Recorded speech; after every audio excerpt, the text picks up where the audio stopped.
Over New Year's, I visited my elementary school teacher in Georgia. We were catching up, drinking coffee, talking about life, and then she mentioned something, almost as a side comment, that lit something up in my brain. She was talking about her students, the new generation, and she said, Nana, they're really smart, but they've lost the ability to think deeply. Their minds go blank when I ask them to write something. I was curious, what do you mean blank? So she explained, when she asks students to write an essay or answer a question, they just sit there staring at the paper, not because they don't know the answer, but because their minds have become lazy. Too much scrolling, too much distraction, and so on. So they've forgotten how to think. So here's what she does. She tells them, write something, anything. In fact, don't even write a word. Just write a freaking line. Like move your hand, just start.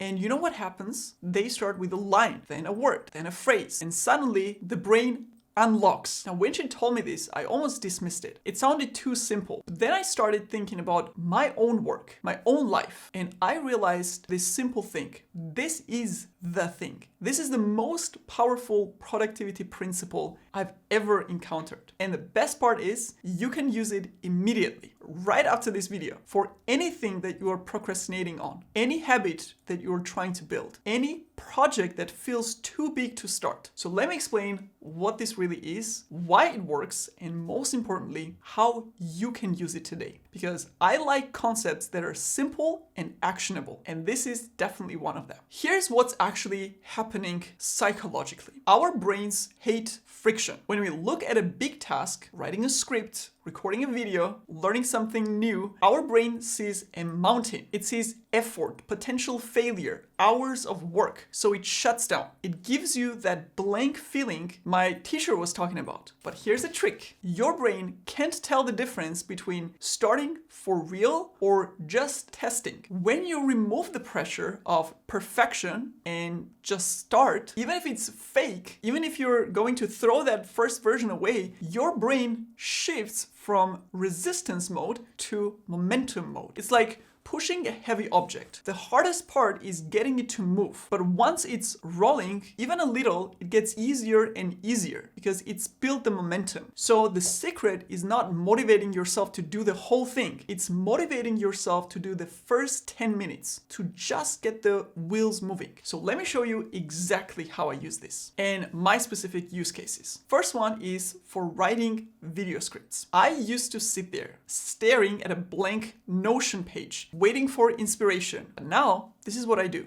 I just start typing. Literally anything. I write, okay, I'm starting to write the script now. Let's see what comes out. The script is about networking fundamentals or whatever.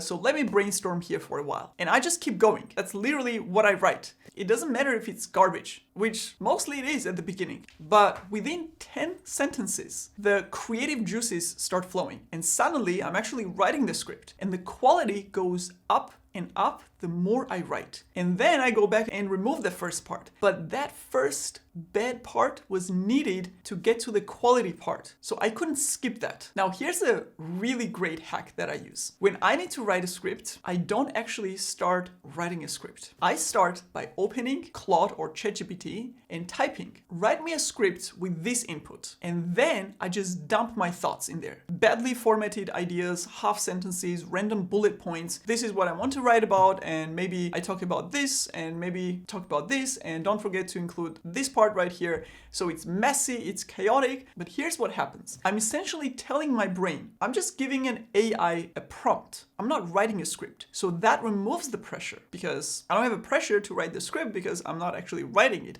I'm just giving input to the AI. So my brain relaxes, and as I keep typing this prompt, my ideas get clearer, the sentences get better, the structure emerges. And by the end, I've basically written the entire script in the prompt itself. So the AI didn't write it, I did, but the mental trick, telling myself, I'm just prompting AI, it will clean this up and make it better, removes that blockage and it removes the pressure of perfection. So now when you see my scripts, half of them started as prompts to the AI that I ended up writing myself because thinking I was making something imperfect that AI would fix later gave me the permission to just start. So try it. Next time you're blocked on writing something, open an AI tool and type "help me write this script" and just dump your thoughts in there. You might surprise yourself with how much you actually write and how clear your ideas become 2 minutes in, 5 minutes in. The longer you write, the better. I literally did the same when preparing this video script. I'll give you another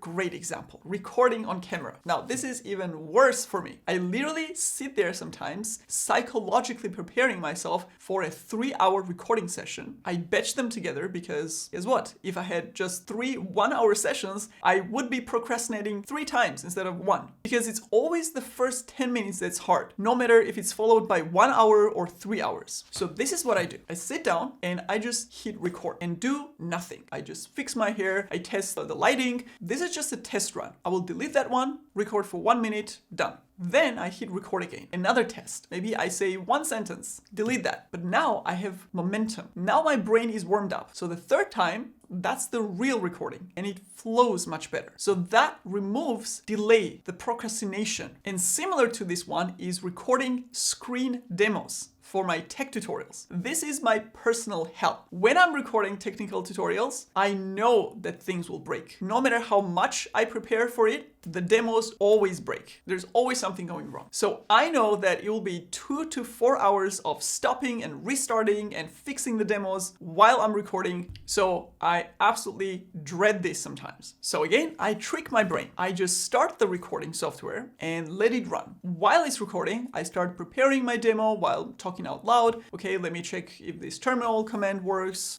check out the code and so on. So it's a warm-up. The software is already recording, so my brain tags along. Then I start talking more structured, and suddenly I'm actually doing the demo. The next one will resonate with you more because it's starting an actual larger project. So for example, when I was creating new courses for tech education, whenever I had to sit down to create the courses, it was this giant task in front of me that I didn't even know where and how to start with. Like creating the whole new bootcamp curriculum from scratch, it's like standing at the bottom of a mountain with no clear path up, but you need to climb. So it could be paralyzing because you're looking at half a year to an year of work. So here's what I would do. I would start with a terrible outline, 5 bullet points, which I knew I'd probably throw it away, but I couldn't get to the version 2 without version 1, the bad version. So then I would refine it, add more details, refine again, step by step. The mountain became a clear path. So you see the pattern, right? We're not dreading the whole task. We're always dreading the first 10 minutes. We're letting projects fail, even life-changing ones, because of 10 minutes, because we can't start. We're paralyzed right at the beginning. Now, I've discovered this strategy works for 2 important things: building new habits and activating your brain and stopping procrastination. So this is where you come into the picture, because I'm going to give you practical examples for use cases that you most probably have. Take a use case where you want to learn something new. This is where most people get stuck. They look at the whole skill, like learning agentic AI, learning programming, sales and marketing skills, and they think, I need to dedicate serious time to this. I need to be ready. I need a plan. I need a strategy. No. And this is what you need instead. Let's say you want to learn about agentic AI or learn programming. Step 1, open ChatGPT and ask it to give you just 1 paragraph about the topic. Read that. That's it. Done for today. Next day, ask AI to give you 2 paragraphs, easily explained about the topic. Read them, close it. On the next day, come up with 5 questions you have about the topic. Just questions. Could be, how does agentic AI actually work? What's the difference between Python and JavaScript? Write them down, then ask AI to answer each question with just 1 short sentence. Read those sentences. That's it. Super small, super short steps. The important thing to understand at this stage is you're not trying to learn or master anything. You're building familiarity. You're removing the intimidation. You are teaching your brain, this is not scary. This is just something I'm curious about. And this is what happens. By day 5 or 6, you will naturally want more. You will start start watching videos. You will dive deeper because the friction is gone. The mental block is broken. You've already started multiple times, so your brain is ready to actually learn. And for our students specifically, because we provide engineering training for tens of thousands of people, I see it with our students all the time. If you're in one of our programs and you're procrastinating, maybe you signed up, you're excited, but you haven't actually started. So here is your one action. Just open the platform where the course is, the videos are hosted, log in, navigate to the first module, look at the lecture titles, maybe hover over the video, that's it. You can log out if you want. You're not committing to the whole module. You're just opening it. Again, we're tricking our brain by removing that blockage. So instead of going there ready to climb the entire mountain, we're just saying, let's take the first step at the foot of the mountain to see what the next step is going to be. Because I promise you, once you've made that first step, once you're there and see that first video, you will probably click play. You'll probably watch 5 minutes, then 10 minutes. Then suddenly you're learning Linux or Docker and have that feeling of first win before you log out. Another common habit that people have is going to the gym, which is probably one of the most difficult and important habits to stick to. Working out, sports. The problem is that most people try to commit to working out 3 times a week for the whole year, right away, from the beginning. Do not commit to a year or even a week. Don't even commit to a single full workout. Just commit to going to the gym for 5 minutes. Literally walk in, do 1 set, and you can leave. Because in the first stages of building any habit, you're not trying to master the thing, the programming or working out. You're trying to master the habit of showing up. That's all that matters at first. So next week, same thing. Go to the gym, 5 minutes, you can leave after. But you probably won't leave. Once you're there, you will stay for 10 minutes or 15 minutes. So think of it like this. First days or weeks, your goal is not to work out by force and discipline. Your goal is to build a habit and rewire your brain so it becomes so familiar to you that once you really start working out, your brain helps you rather than work against you. A similar habit if you want to meditate and do yoga daily. Sounds boring, you have to lay there for 30 minutes or 1 hour or do these weird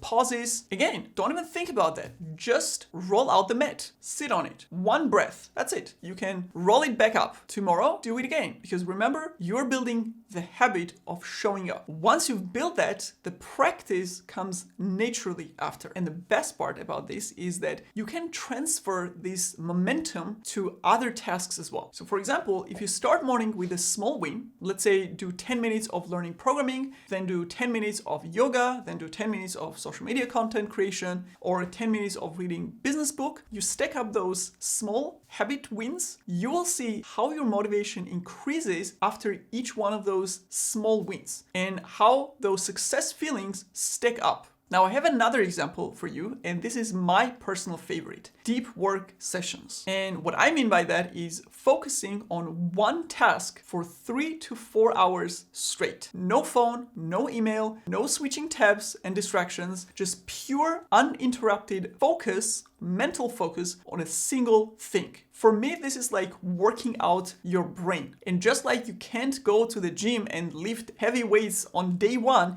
you can't expect your brain to focus for 4 hours if you've never done it before. So here's how you start. Day 1 to 5, let's say, set a timer for 5 minutes. Pick just one task and work on it. No phone checking, just move the phone away. No thinking about something else, no daydreaming. Just 5 minutes of pure focus on that one task. That's it. After 5 days, increase that to 10 minutes and do this for the next 10 days. Again, building the habit of showing up, not the thing itself. Because at the beginning, you might think, what's 10 minutes? That's nothing, right? But here's the thing. You can't get to 3 hours without mastering the 10 minutes first. I started exactly like this 2 years ago. 5 minutes was super easy. 10 minutes or 15 minutes, that was actually a little bit difficult. My brain wanted to wander, to daydream, think about stuff, open Slack or WhatsApp, look at my phone. But I stayed with it. I trained my brain to build that habit. And eventually 10, 15 minutes became normal, then 20 minutes, then 30 minutes, then hour. And remember, at the beginning, when you're building the habit, it's not about the result. It's not about finishing the task. It's about building the habit and getting your brain on your side. And eventually I increased that to 3 hours of deep, uninterrupted focus on one task. which is probably the biggest productivity hack that you can ever have in your life. So now, my personal goal for this year is to train my brain to work on a single task for 6 hours straight without distractions. Because think about it, 6 focused hours on one task without context switching on one single day, one single session, like 6 hours on learning AI automation, or 6 focused hours on designing and optimizing your website, or 6 focused hours on improving your product and offer, 6 hours on content creation. Just how much productivity can you get out of that one session? Statistically, one single session of deep focused 6 hours will give you 2 weeks equivalent of productivity because you don't have content switching overhead in between. Just think how much you can actually accomplish if you did that just in one single session. And now imagine doing this 5 times a week for different tasks. Where will you be after 100 days of this? And that's why I'm using this strategy. Starting small, building momentum, training my brain that when the timer starts, we focus. Nothing else matters. So if you want to build this habit, which I highly, highly recommend if you have ambitions and if you want to achieve really amazing things in your life, if you want to build this habit, do not start with 4 hours, start with 5 minutes. Tomorrow, do it again, then increase. Your brain will follow. It's literally like working out your brain, like you're working out your muscles in the gym. So this is your practical action step. Think about one thing that you've been procrastinating on, one big thing or one habit that you want to build, and think about what is the absolute smallest first step, the version that takes 5 minutes or even less. Just opening a document, just putting on gym clothes, just sending one message, and when you have that, just do it right now. Not the whole thing, just the tiny first step, because you're not fighting the whole mountain. You're just fighting the first 10 minutes, literally the first step towards the top of the mountain. And once you start, your brain starts to slowly unlock, just like my teacher said. That's it. That's the whole secret. Start badly, start imperfectly, start small, but start and show up. The momentum will take care of the rest. I hope this was helpful. I will really want to see and hear about your results. So come back to this video and leave an update of what habit you built, what task you stopped procrastinating on, and share it with the community. I think it's going to be motivating for everyone. And with that, thanks for watching, and I'll see you in the next video.